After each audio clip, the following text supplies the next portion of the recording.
The director of national intelligence, Tulsi Gabbard, releasing a bombshell report today that shows a conspiracy by a sitting president, Barack Obama, and his intel agencies to sabotage the president-elect, Donald Trump, brainwash the electorate, and undermine the legitimacy of an election. There is irrefutable evidence that detail how President Obama and his national security team directed the creation of an intelligence community assessment that they knew was false. They knew it would promote this contrived narrative that Russia interfered in the 2016 election to help President Trump win, selling it to the American people as though it were true. It wasn't. Gabbard got her hands on a House intel report that's been locked away in a CIA vault for almost a decade. Investigators spent over 2,000 hours looking into how the Russia hoax was born, interviewing 20 CIA and FBI officials. And it turns out that the Obama administration doctored the intelligence to make it look like Putin and Trump stole the election. A month after Trump beat Hillary, Barack Obama wasn't satisfied with his intelligence reporting and ordered his CIA director to create a new assessment of how Russia interfered with the election. This was a highly unusual move. John Brennan handpicked 5 CIA analysts to write the assessment, and they were siloed. None of them knew what the other was doing, and only one analyst was in charge of drafting this report. There was nothing routine about this, and it was a rush job to publish before Trump was sworn in. Nothing was coordinated with the other intelligence agencies either. Basically, this was home cooking for Barack Obama. There were 4 key elements from the assessment that were repeated over and over again and formed the basis of the Russia hoax and the Robert Mueller witch hunt. 1, that Vladimir Putin wanted Donald Trump to win. 2, Putin took action to help Trump win. 3, the Russians had blackmail on Trump. That was the Steele dossier. And 4, that the Russians tried colluding with the Trump campaign. None of any of this was ever true. There was no reliable intelligence to support any of these allegations. Senior CIA officials repeatedly refused to traffic in these allegations, but they were repeatedly overruled by CIA Director Brennan and FBI Director Comey, who insisted that they be pushed, even without verifiable evidence. The Obama administration cherry-picked the intelligence, lied about their sources, misquoted sources, didn't corroborate their claims, suppressed intelligence that ran counter to their narratives, and even used anonymous internet postings. Rank-and-file CIA admitted what they were doing violated their own tradecraft standards. There was a massive pressure campaign that came right from the top. CIA analysts say they received unusual directives from political appointees, the CIA director, and Obama himself.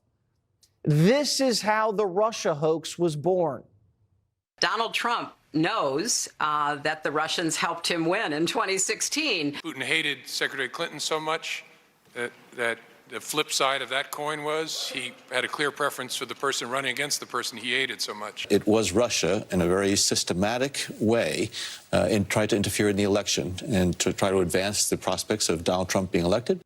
This was such a malicious disinformation campaign perpetrated on the American people that at one point, 60% of Democrats believed the Russians hacked our voting machines to help Trump win the White House. What this report actually shows is that the Russians just wanted to create chaos and undermine Americans' faith in democracy.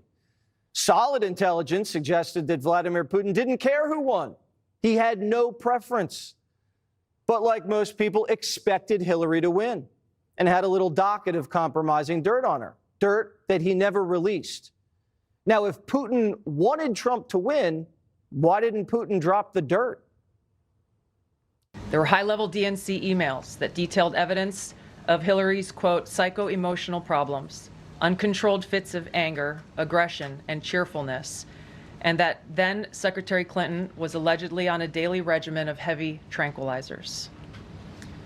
Then CIA Director Brennan and the intelligence community mischaracterized intelligence and relied on dubious substandard sources to create a contrived false narrative that Putin developed a quote-unquote clear preference for Trump. Now, if Clinton was on tranquilizers like the Russians believed, why didn't they leak it to help Trump win?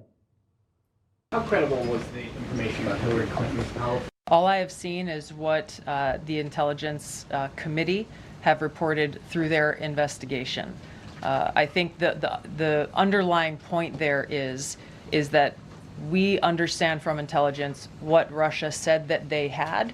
And the important point here is that if they were trying to influence the election, as President Obama and James Clapper and John Brennan, everybody said they were doing in order to support Donald Trump's election, they would have released the most damning of that information. Obama and his spy chiefs knew that Putin didn't prefer Trump over Hillary, but they cooked the intelligence to make it look like he did. Obama and his intel spies knew that Putin didn't collude with Trump and that he didn't even direct his people to help Trump win. But they put it out there anyway. In a sense, Barack Obama did exactly what Putin wanted, undermined Americans' faith in free and fair elections and caused chaos in our country.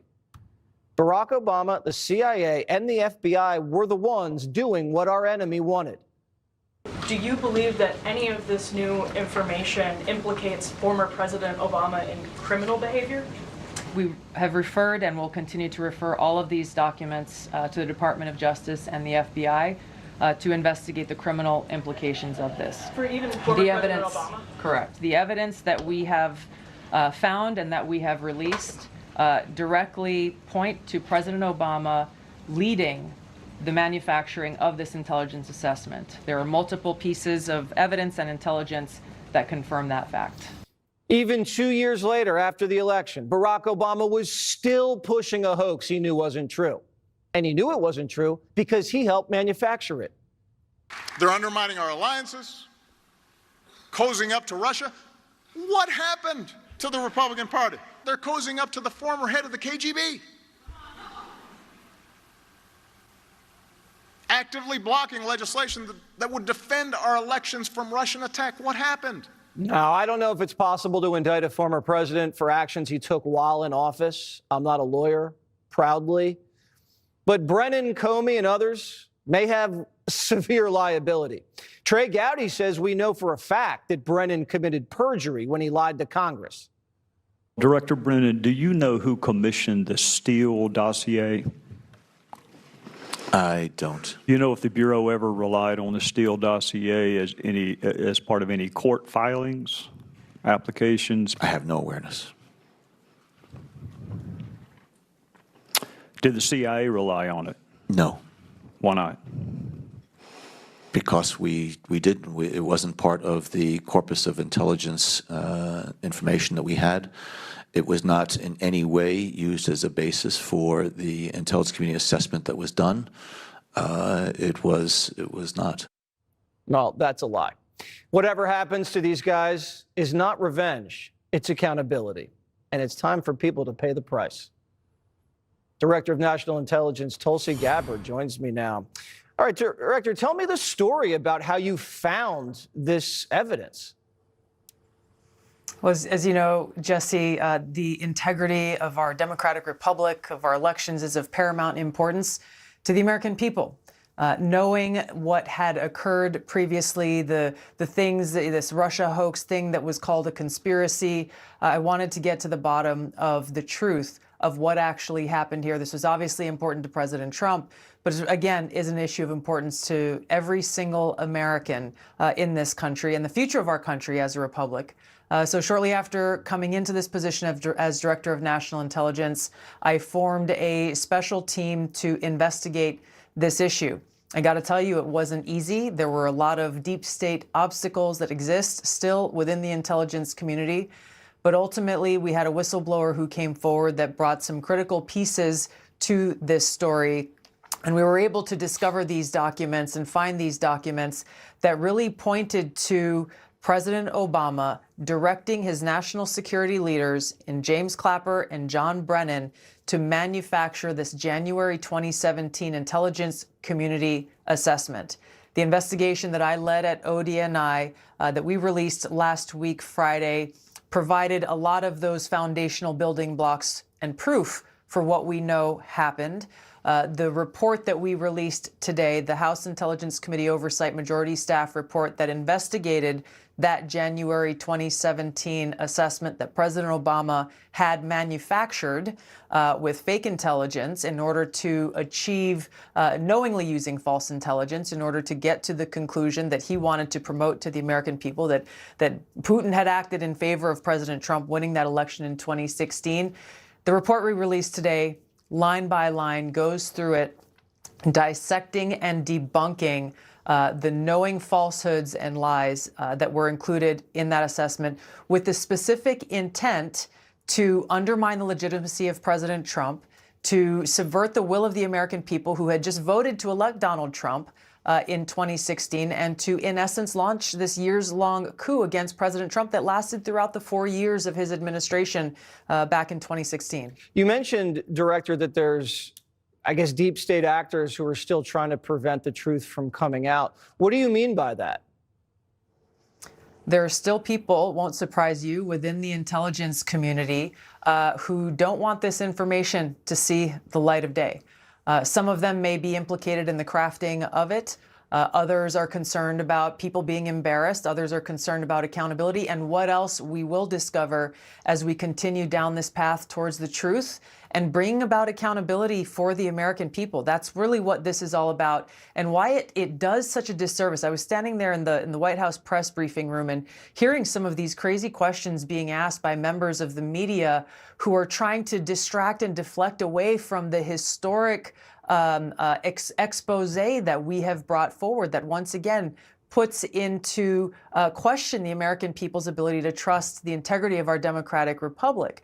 And the reason why that is, and it's similar to the deep state actors who have been trying to stop us from releasing this, is that we have members of the media who were complicit in this from the very beginning, who were leaked early copies of this, or at least lines from this January 2017 Obama manufactured intelligence assessment. They printed what they were fed. People like Ellen Nakashima from the Washington Post, who, by the way, went on to win a Pulitzer Prize because for years she was so good at lying and not telling the truth to the American people that they gave her an award for it. These people are still here. Ellen Nakashima is still harassing people who work within the intelligence community who are calling up and reporting her, using burner phones to try to ask them harassing questions. There are a lot of deep state actors still here within Washington.